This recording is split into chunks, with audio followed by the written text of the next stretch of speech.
नमस्कार, channel 24 news plus के इस खास कार्यक्रम एक मुलाकात में आपका एक बार फिर से बहुत बहुत स्वागत है। आज हमारे साथ स्टूडियो में एक ऐसी शख्सियत मौजूद है जो कई क्षेत्रों में जिसने उपलब्धि हासिल की, अपना नाम किया और सिर्फ अपने मेहनत के दम पर जिन्होंने एक मुकाम बनाया। हम स्टूडियो में स्वागत करते हैं श्री उमेद सिंह जी चंपावत साहब का। उमेद सिंह जी, सबसे पहले आपको बहुत बहुत स्वागत है। पहला सवाल, इन दिनों आप चर्चा में हैं, आप एक शहर के लिए एक स्कूल लेकर आए, द उमेद स्कूल।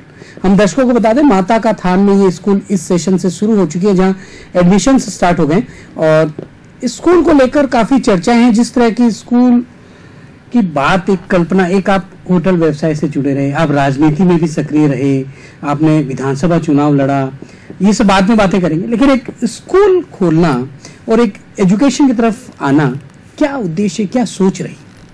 ऐसा है कि मैं जाया जलमा जोधपुर का हूँ। मैंने अपना कैरियर गुजरात में जाके बनाया था और गुजरात को प्रथम 5 स्टार होटल अहमदाबाद में मैंने बना के शहर को तोहफा दिया था जी।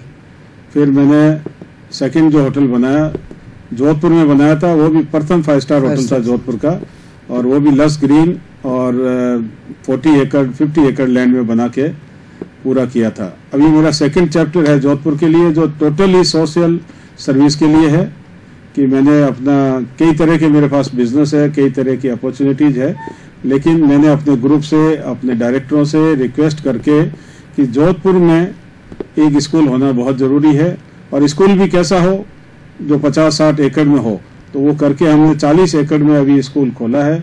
लस ग्रीन 2 लाख स्क्वायर फीट का गार्डन लगा रहे हैं, और उसके अंदर वो सुविधाएं दी है स्कूल में जो सुविधाएं एक यूनिवर्सिटी के कैंपस में भी नहीं होती है, जहां इतने बड़े बजट होते हैं। तो ये जोधपुर को देने के पीछे या जोधपुर को चूज करने के पीछे, या जैसे आपने पूछा कि क्या कारण है, टोटली सोशल सर्विस है। और जोधपुर के बच्चे जब स्कूल से कॉलेज में जाए तो उनको ये ना लगे कि हम स्कूल से कॉलेज आए, आज ही उनको लगे कि वो कॉलेज और स्कूल एक जैसी है। इस आपने कहा कि जोधपुर का आप कुछ देना चाहते थे, आपने जोधपुर को पहला 5 स्टार होटल दिया। ध्यान है लोगों को, लोग बाहर से देखने जाते थे उसको कि जोधपुर 5 स्टार होटल खोल दिया। अब आपने स्कूल भी कहते हैं 5 स्टार स्टाइल में खोली। डेफिनेटली 5 स्टार और 2 स्टार जैसा कुछ नहीं होता, लेकिन हर चीज जब भी खोलते हैं तो उसके लायक होनी चाहिए। जोधपुर एक सन सिटी है, सन सिटी के लायक होनी चाहिए। यहाँ के लोग हैं वो सूर्य की ऊर्जा पसंद करते हैं, तो हमने उस स्कूल में सबसे ज्यादा ध्यान दिया है कि कहीं से भी रोशनी को बंद नहीं किया है। उसकी हाइट अंदर बहुत अच्छी दी है, उसके अंदर हमने खिड़कियां बहुत अच्छी दी है, कॉरिडोर सिंगल कॉरिडोर यूज किए हैं, कॉरिडोर्स बहुत चौड़े हैं ताकि स्टूडेंट्स वहाँ हवा ले सके शुद्ध वातावरण में। एजुकेशन के साथ साथ जो दूसरी चीजें हैं नेसेसरी, वो सब आपने देने की कोशिश की है। बिल्कुल सही। स्मार्ट क्लासेस का भी कॉन्सेप्ट रखा है आपने? हाँ, स्मार्ट क्लासेस का कॉन्सेप्ट इसलिए रखा गया है कि आज जमाना बदल रहा है। हर बच्चे के पास में मोबाइल है, लैपटॉप है, और कुछ न कुछ इलेक्ट्रॉनिक मीडिया के थ्रू वो लोग कुछ देख रहे हैं। तो आज बच्चा जब स्कूल आता है, पढ़ ले, घर जाके कैसे करेगा? तो उसको घर पे भी वो खोल लेगा तो पूरा होमवर्क उसको देख के वो कर सकते हैं। तो उनको बस्ता थोड़ा बहुत, जो 20-20 किलो के बस्ते हो गए थे, अब 2-5 किलो का ही बस्ता उनको कैरी करना पड़ेगा। टीचर्स का सिलेक्शन भी कहते हैं कि आपने खुद ने किया, आपने भी इंटरव्यूज लिए लोगों के, क्या उसमें ध्यान रखा? किस तरह के टीचर्स पे मेन फोकस? हमने सबसे ज्यादा टीचर्स पे ये ध्यान दिया कि उनका फैमिली बैकग्राउंड बहुत अच्छा हो, तो बच्चों के साथ जो व्यवहार हो और जो बच्चों को एटिकेट्स सिखाए जाए वो बहुत ही अलग तरीके के होने चाहिए। खाली पढ़ाना बहुत जरूरी है और पढ़ना भी जरूरी है, लेकिन उससे पहले एटिकेट्स अच्छे होने चाहिए। और जब तक गुरु खुद ही अपने एटिकेट्स में नहीं होगा या उसकी खुद की ही एक बैकग्राउंड नहीं होगी, तो मैं नहीं समझता कि वो बच्चों को एक बैकग्राउंड में डाल सकता है। मतलब स्मार्ट होने के साथ साथ संस्कारित भी होना चाहिए। और मैंने सबसे ज्यादा ध्यान दिया है, लिखा है हर जगह, कि मैं अपने स्कूल में बच्चों को RS IAS बने, उसके लिए शुभकामनाएं देता हूँ। लेकिन मैं दिल से ये चाहता हूँ कि मेरे यहाँ से पढ़े हुए बच्चे सबके सब एंटरप्रेन्योर बने, व्यवसायी बने, जो जाकर के रतन टाटा, बिरला, इस तरह के व्यक्ति बने, और वो भी जाकर के 500, 1000, 200 लोगों को, 100 लोगों को नौकरी दे और आने वाली पीढ़ियों को लेगेसी में अपना बिजनेस सौंपे। इस तरह का उद्देश्य मेरे ख्याल से और किसी स्कूल ने कभी नहीं सोचा, ना कभी किसी ने ऐसा डिफाइन किया, क्योंकि हमारी समाज ऐसी है कि हमारे यहाँ लोगों का एक ही धैर्य है पढ़ाने का कि बच्चा पढ़े और सरकारी नौकरी मिल जाए। हमने एक धैर्य चेंज करना है अमेरिका की तरह कि बच्चा पढ़े और एंटरप्रेन्योर बन जाए, अपना व्यवसाय, खुद का व्यवसाय करे।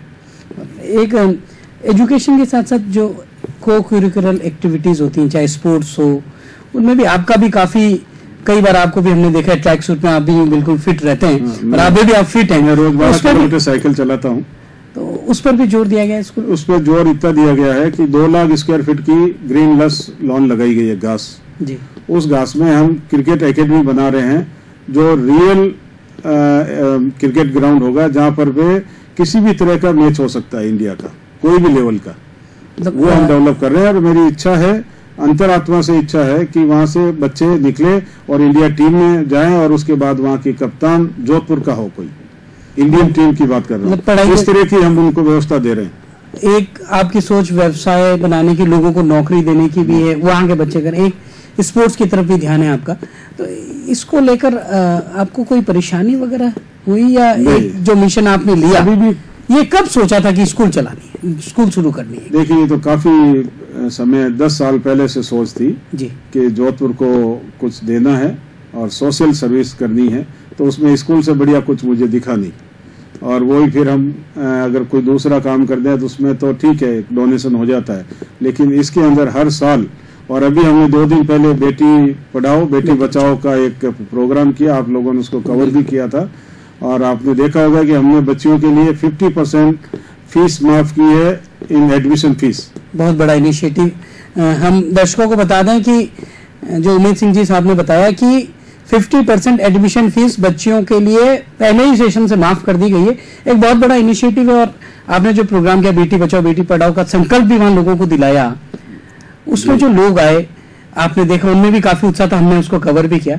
आपका क्या मानना है, इस तरह के कार्यक्रम और जगह भी होने चाहिए? देखिए, मैं बहुत सरप्राइज हूँ, मेरे पास मेरी मोबाइल के अंदर 20,000 व्हाट्सएप मैं मेंटेन करता हूँ। 20,000 की मैंने जब ये न्यूज उनको भेजी, 20,000 का ही वापस जवाब आया, बधाई संदेश। ऐसा कभी मुझे रिजल्ट नहीं मिला, किसी के घर में खुशी हुई हो या गमी हुई हो, लेकिन इस पे हर आदमी ने खुशी जाहिर की और शुभकामनाएं दी है। इससे ही आपको पता चले कि बेटी बचाओ और बेटी पढ़ाओ अभियान एक बहुत समाज की डिमांड है, और उस डिमांड को हमारी स्कूल पूरा करेगी।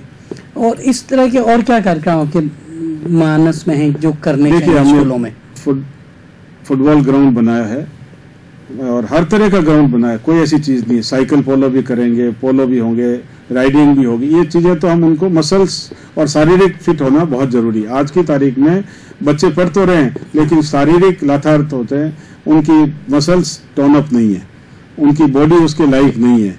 तो हम लोग पहले तो बॉडी बिल्टअप करेंगे उनकी, ऐसे नहीं कहता पहलवान बनाएंगे, बट एक नॉर्मल आदमी का स्ट्रक्चर सही होना चाहिए, इसके बाद में। हाँ, नहीं तो हम एलियंस हो जाएंगे, पढ़ तो लेंगे, विद्वान हो जाएंगे, साइंटिस्ट हो जाएंगे, लेकिन हम कमजोर रहेंगे, वो ठीक नहीं है।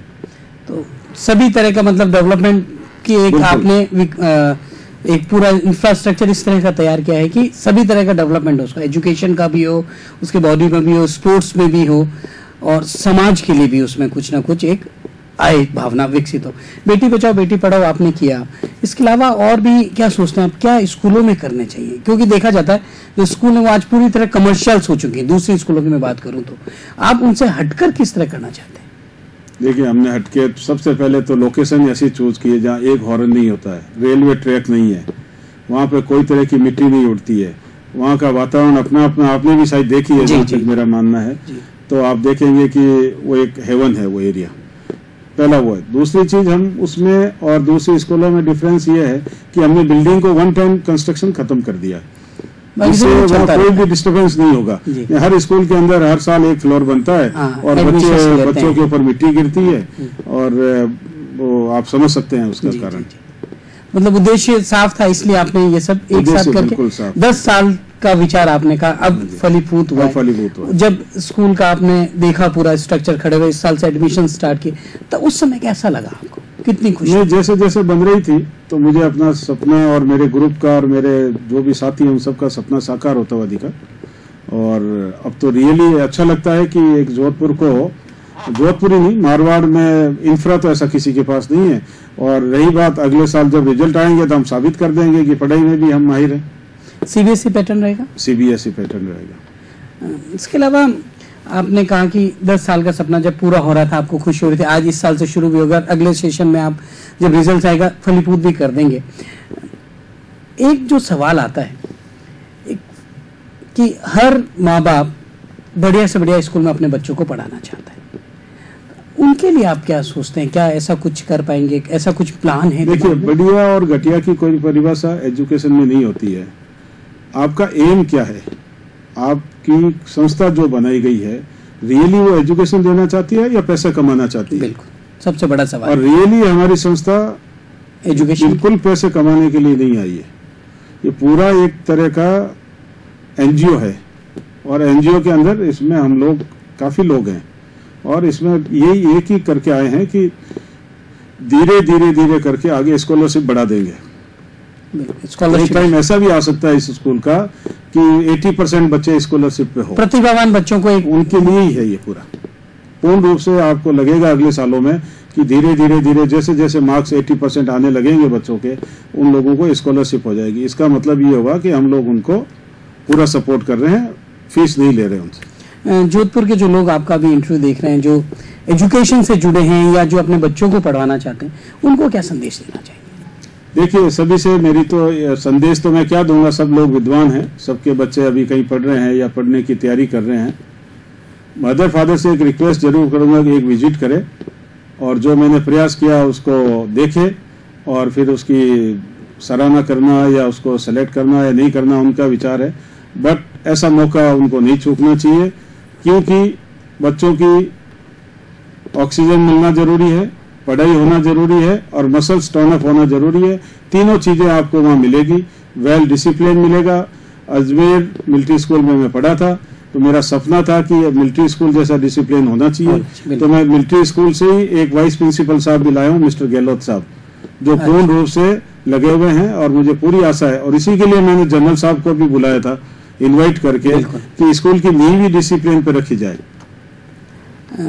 आप देख रहे हैं हमारा खास कार्यक्रम एक मुलाकात, और इस समय हम रुकेंगे एक छोटे से ब्रेक के लिए। ब्रेक के बाद श्री उमेद सिंह जी चंपावत से हमारा बातों का सिलसिला जारी रहेगा। आप बने रहिए चैनल 24 न्यूज प्लस के साथ।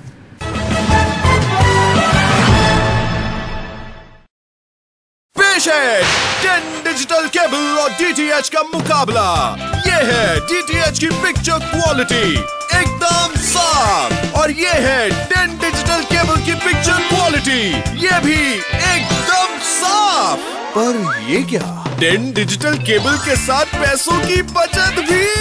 नतीजा बिल्कुल clear, 10 is the winner. 10 digital cable, देखें जरा।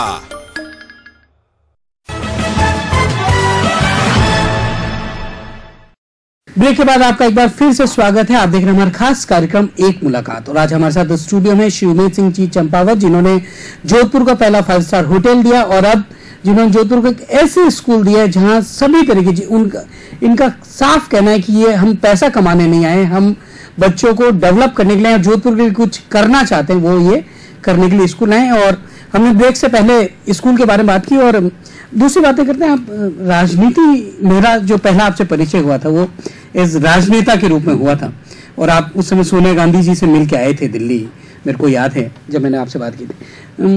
वर्तमान राजनीति की हम बात करें, राजस्थान, प्रदेश, देश सब आप देख रहे हैं, आप अहमदाबाद भी रहते हैं, आप देश के अलग अलग राज्यों में भी जाते हैं, राजस्थान में भी रहते हैं। जो देश में नरेंद्र मोदी सरकार आने के बाद जो माहौल बना है उसको लेकर आप क्या कहेंगे? देखिए, पॉलिटिक्स की और राजनीति की जब बात करते हैं जी, तो ये कोई राज करने का इरादे से या राज करने के लिए जो आते हैं वो कभी भी सक्सेस होते ही नहीं है। मैंने जब भी राजनीति में प्रवेश किया था तो उस समय भी मेरी यही इच्छा थी कि एक तरह की सोशल सर्विस थी मेरे पास तो सब कुछ होता था उस समय, आज भी है भगवान की दया से। फिर भी मैंने एक इलेक्शन लड़ा था भैरव सिंह साहब के सामने और मैं 1800 वोट से लूज कर गया था, लेकिन उसके बाद भी मैंने बाली और फालना और उस एरिया की सेवाएं शुरू रखी है और सोशल सर्विसेज आज भी पूरी कर रहा हूँ। जितने भी लोग गुजरात आते हैं उनका मेडिकल से लेकर के या नौकरी से लेके सब चीज़ों में सहयोग किया है। और अभी भी मैं तो ये राजनीति में जो आप कह रहे हैं मोदी साहब का बीजेपी या कांग्रेस दोनों में से एक तो राज्य में रहती है। बिल्कुल। लेकिन अगर आपका पूछने का क्या मकसद है वो मैं समझ नहीं पाया। या केंद्र सरकार की नीतियों की बात कर रहा था। केंद्र सरकार की नीतियों के ऊपर भी अगर हम कहें, नीतियां तो सबकी एक होती है जी, कांग्रेस हो या बीजेपी हो। फ्रैंकली कहते हैं, यहाँ कोई पार्टी पॉलिटिक्स नहीं, आपसे घरेलू वातावरण और मेरे जोधपुर में जहाँ जाया जलवा हूँ उन्हीं से बात कर रहा हूँ। तो लेकिन होना क्या चाहिए, प्रजा की सुननी चाहिए सबको। बिल्कुल। राजनीति का ध्रुवीकरण जब ही सही होगा कि प्रजा कहे वही नेता करे। जब वोट लेने जाते हैं, जब वादे करे वो पूरे करे। और मोदी साहब ने आपके सामने जो कुछ बात कही थी उसको करने का प्रयास कर रहे हैं, लेकिन वो अकेले पड़ जाते हैं। उनके पास भी ऐसी टीम नहीं है, क्योंकि आखिरकार चुन के तो हमारे बीच में से जाते हैं, एमएलए साहब हो, एमपी साहब हो। तो जो हमारे बीच में फसल जाती है वही फसल शुद्ध जाए, उसके लिए मैं तो प्रजा से, वोटर से, मेरे अपने आप से, मेरे परिवार से अपील करता हूं कि ईमानदार लोगों को चुनो, जिनका थोड़ा दिल और दिमाग भरा हुआ हो उनको चुनो, ताकि जाते ही किसी तरह की उनकी अपनी पर्सनल प्रलोभन में ना आए।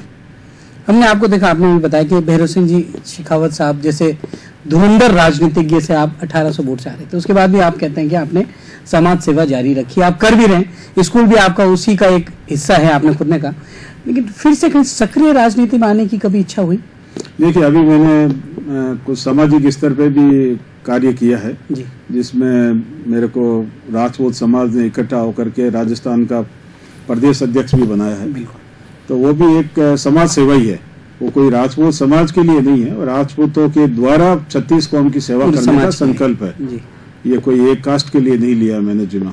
रही बात राजनीति में, डेफिनेटली एम्बिशियस हूँ, छुपाने की बात नहीं है, लेकिन राजनीति वही करनी है, उसी के साथ करनी है जो सही में देश के प्रजा की दुविधाओं को समझे। जैसे एक गरीब आदमी सड़क पे जा रहा है, कहने के लिए सब कह रहे हैं गाय एक सड़क पे जा रही है, एक दुखियारा कोई सड़क पे पड़ा है, लेकिन मैंने नहीं देखा कोई एमएलए एमपी वहां खड़ा रहा हो। और माफी चाहता हूं सभी से कि उसको अपनी कार में बैठा करके कहीं जो गवर्नमेंट की संस्था वहां ले जाके भर्ती कराया हो और उसको स्नान कराया, उसके बाल कटवाए हो या उसकी सेवा की हो। तो सेवा की भावनाएं अभी मुझे दिखती नहीं है राजनीति में किसी की। जो राजनेता होता है वो कहता है कि मैं समाज सेवा के लिए आया हूं। ना जी, किसी को माफी चाहता हूँ, कई लोग मेरे से नाराज भी होंगे, समय बहुत नजदीक है, लेकिन सेवा करने की भावनाएं तो 1% लोगों में ही है। मैंने बहुत नजदीक से सब राजनेताओं को देखा है, सेवा करने की भावना नहीं है। आपने कहा कि सक्रिय राजनीति की जब बात आई कि आपने कहा कि एक आप में भी इच्छा है कि सक्रिय राजनीति में आप बिल्कुल होना चाहिए, होना ही चाहिए। जब अब लोग जो इंटरव्यू देख रहे होंगे उनके मन में ये आएगा कि आप किस राजनीतिक दल के साथ जाना चाहिए? अब राजनीतिक दल तो एक ही, मैंने कहा ना, मेरा तो राजनीतिक दल वही रहेगा जिसका भी भावी सीएम या भावी नेता अगर ये बताए कि सही में वो पब्लिक की, प्रजा की सेवा करना चाहते हैं और अपना एजेंडा बनाए, उनको हम सहयोग करेंगे पूरा, उनके साथ जाने को तैयार, उनके साथ जाएंगे। इसके अलावा और स्कूल की हम वापस बात करते हैं, जो स्कूल में आपने कर दिया, आप राजनीति की बात होगी, और जोधपुर के डेवलपमेंट को लेकर आप क्या सोचते हैं? जोधपुर के डेवलपमेंट को लेकर मैं बहुत दुखी मन से अपने आप को दुखी भी महसूस करता हूँ कि आज मैंने जब गुजरात गया था तो पहली 5 स्टार होटल मैंने बनाई थी, उसके बाद 50 5 स्टार होटल बन चुकी है।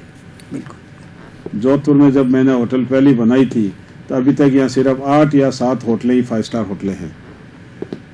सड़कों का, रिंग रोड का कोई डेवलपमेंट हुआ नहीं है। अभी तो हम लोग पानी और लाइट से ही जूझ रहे हैं। लाइट से हमारी सड़कों की सुविधाएं नहीं है। एयरपोर्ट कहाँ है? आज अहमदाबाद के अंदर 200 फ्लाइट दिन में आती है। आज जयपुर में कितनी फ्लाइट आती है? उदयपुर में बहुत ज्यादा आती है। तो जोधपुर सेकंड सिटी होते हुए जोधपुर के साथ किसी भी राजनेता ने न्याय नहीं किया। उसकी लड़ाई जोधपुर को लड़नी चाहिए और वो लड़ाई लड़ने के लिए मैं भी सहयोग देने को तैयार हूँ। बिल्कुल, आप भी सहयोग देने को तैयार हैं। और लगता है आपको कि जोधपुर, जो आपने कहा सेकंड सिटी है, तो उस तरह का होना चाहिए? जोधपुर सेकंड सिटी नहीं, जोधपुर के अंदर साहब ऐसी संभावनाएं हैं। हमारे पास सैंडस्टोन इतना है जी कि हम लोग पूरे वर्ल्ड लेवल पे सैंडस्टोन के महल बना करके बेच सकते हैं और एक एक चीज के 500-500 करोड़ रुपए आ सकते हैं। और 500 करोड़ रुपए जब पंप होते हैं सिटी में तो हजारों को नौकरी मिलती है, हजारों को नौकरी मिलती है। दूसरा, हमारे पास में जोधपुर के पास में सौर ऊर्जा है।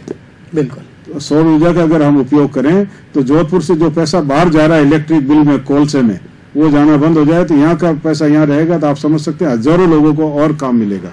आपको लगता है किसी नेता ने इस और ध्यान नहीं दिया, या सब अपनी सिर्फ वोट की राजनीति, जो आप पहले बात कर रहे थे? नेताओं की बात अगर आप मेरे से पूछते हैं और आप बता नहीं, आप बताएंगे कि नहीं, नेता अगर समझे तो फिर जब भैरव सिंह जी के सामने मुझे उपयोग किया गया, रिक्वेस्ट की गई, मैंने जब फाइट दी और भैरव सिंह साहब खुद कहते थे कि भाई मैं नैतिक रूप में हार गया हूं उमेद सिंह तेरे से, वो इतनी इज्जत तो करते थे मेरी, तो उसके बाद मेरे को टिकट नहीं देना, उसका मतलब क्या हो सकता है? उसका मतलब यही है कि समाज में या राजनेताओं को, सॉरी समाज नहीं, राजनेताओं को अच्छे लोगों की जरूरत नहीं है। आपने कहा कि जोधपुर के डेवलपमेंट के लिए कोई लोग आगे आएंगे तो आप उनका साथ देने को तैयार हैं। लगता नहीं आपको पहल करनी चाहिए ऐसे में? देखिए, मैंने समय समय पे कई दफे पानी के लिए भी जाकर के आंदोलन किया दिल्ली में, और जोधपुर के एयरपोर्ट के लिए भी आंदोलन किया है, जिसमें आप भी साक्षी रहे हैं जी। तो मैं तो अपने लेवल पे कर ही रहा हूँ, लेकिन अगर प्रजा और जनता का साथ मिल जाए तो, और साथ मिले तो जरूर। ये मुझे नहीं लगता कि जयपुर से छोटी सिटी होनी चाहिए किसी भी रूप में। हाई कोर्ट हमारे पास है, इससे बड़ी तो कोई जगह ही नहीं होती, हाई कोर्ट ही होता है एक सबसे बड़ा, तो वो खुद हमारे पास है। तो क्या चीज की कमी है कि जोधपुर डेवलप नहीं हो रहा है, ये आप खुद समझते हैं। सिर्फ राजनेताओं का मन नहीं है, वो वोट की राजनीति करते हैं, सिर्फ उनको वोट लेते हैं, दिल्ली जाते हैं और अपने आराम फरमाते हैं। आपने कहा कि जोधपुर से आपका लगाव रहा, जोधपुर के आप जाए जन में, आपने होटल इसलिए यहाँ खोला, स्कूल भी शुरू की। आपके सपनों का जोधपुर कैसा होगा अंतिम? लास्ट में ये जानना चाहता हूँ। अब मेरे सपनों का तो अभी तो मेरे पास कोई ऐसे अधिकार है नहीं, लेकिन जनता के साथ जुड़ करके हमारा सपना अगर देखें और जनता भी समझे तो जोधपुर किसी भी हाल में सूरत से कम नहीं होना चाहिए, किसी भी हाल में। सूरत में जो डायमंड सिटी है तो इसको सैंडस्टोन सिटी डिक्लेयर करनी चाहिए, और सैंडस्टोन का इतना काम होना चाहिए कि पूरे विश्व में ये प्रसिद्ध हो। ये थे श्री उमेद सिंह जी चंपावत, जिनसे आपने जाना कि स्कूल एजुकेशन में जो आपने जो पहली स्कूल शहर की द उम्मीद स्कूल शुरू की खुद की, वो एक लक्ष्य के साथ शुरू की है कि वहां से व्यवसायी निकल सके। RSIS निकले वो अलग है, लेकिन ऐसे व्यवसाय निकले जो लोगों को रोजगार दे सके। इंफ्रास्ट्रक्चर पर पूरा जोर है, स्मार्ट क्लासेस पर है, और संस्कार पर भी पूरा जोर, और साथ ही जिनका एक सपना है कि जोधपुर एक वर्ल्ड क्लास सिटी बने। आज के इस कार्यक्रम में आने के लिए आपका बहुत बहुत धन्यवाद। आपने जो जनता को जो हमारे दर्शकों को से जो बात की, उसका निश्चित रूप से दर्शक, मैं तो आपके न्यूज चैनल का आभारी रहूंगा कि आपने मेरी सोशल सर्विसेज को जनता तक पहुंचाने की कोशिश की और मुझे यहाँ आने का मौका दिया, उसके लिए बहुत बहुत धन्यवाद। और समय होते हुए भी, और जब भी आप कभी प्रजा के लिए और शिक्षा के लिए मुझे याद करेंगे, मैं जरूर हाजिर होऊंगा। तो यह था हमारा आज का खास कार्यक्रम एक मुलाकात, जिसमें हमने मुलाकात की श्री उमेद सिंह जी चंपावत से। आज के इस कार्यक्रम फिलहाल इतना ही। नमस्कार।